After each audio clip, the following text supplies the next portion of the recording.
kita bisa membedakan antara ketidakinginan, antara kelenyapan keinginan dengan rasa putus asa. Jadi kebanyakan dari kita mungkin punya keinginan untuk ingin punya mobil. Terus karena kita merasa tidak layak untuk memiliki mobil, akhirnya kita putus asa. Akhirnya kita berusaha memendam keinginan kita. Sehingga keinginan itu tidak terlihat lagi, tidak tersadari lagi. Seakan-akan ia lenyap, seakan-akan ia tidak ada. Seakan-akan kita tidak memiliki keinginan apapun. Oke? Di sisi itu, akhirnya kita terjun ke spektral apatis.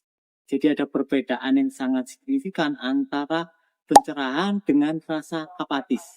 Oke? Kalau dilihat dari luar, memang sama-sama tidak memiliki keinginan. Tapi kalau kita melihat secara mendalam, ketidakinginannya itu berbeda. Ketika tercerahkan, kalian memang benar-benar tidak memiliki keinginan. Atau mungkin kalian memiliki keinginan tapi tersadari.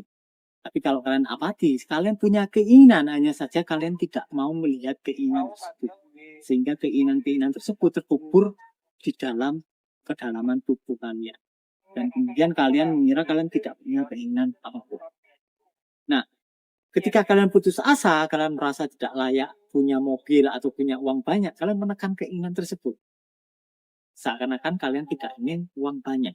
Padahal di dalam hati kalian, sebetulnya kalian ingin. Nah, ini berbahaya. Yang lebih penting adalah kalian menyadari keinginan kalian apa adanya. Jadi tidak ada yang salah dengan keinginan tersebut. Bukan berarti keinginan untuk kaya itu jelek. Bukan. Bukan berarti keinginan untuk kaya itu jelek dan keinginan untuk tercerahkan itu baik. Enggak. Keinginan ya keinginan apa adanya. Jadi jelek ketika kalian immersion, ketika kalian terlibat sepenuhnya dengan keinginan kalian. Ketika kalian mengira keinginan tersebut adalah diri kalian sebenarnya. Nah, itu baru berdampak buruk. Tapi kalau disadari, oh, keinginan ini lagi muncul, ya udah dibiarkan apa adanya dan nggak ada masalah.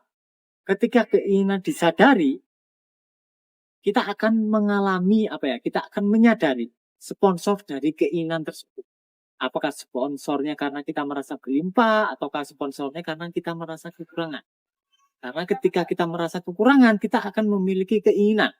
Tapi kalau kita merasa berlimpah, kita akan memiliki kehendak.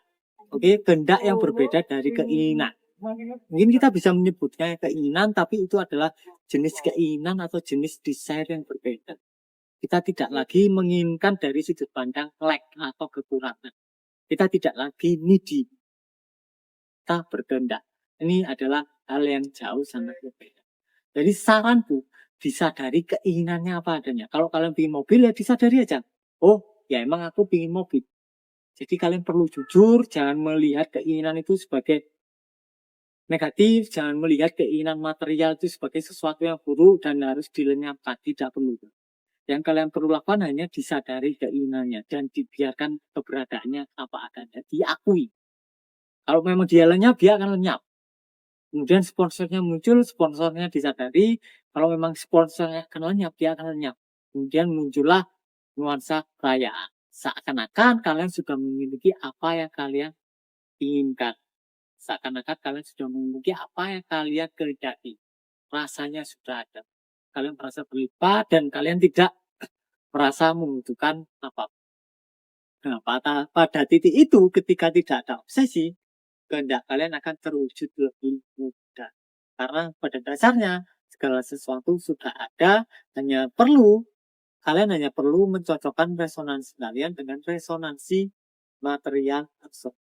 Oke, mungkin sekian untuk video kali ini. Terima kasih.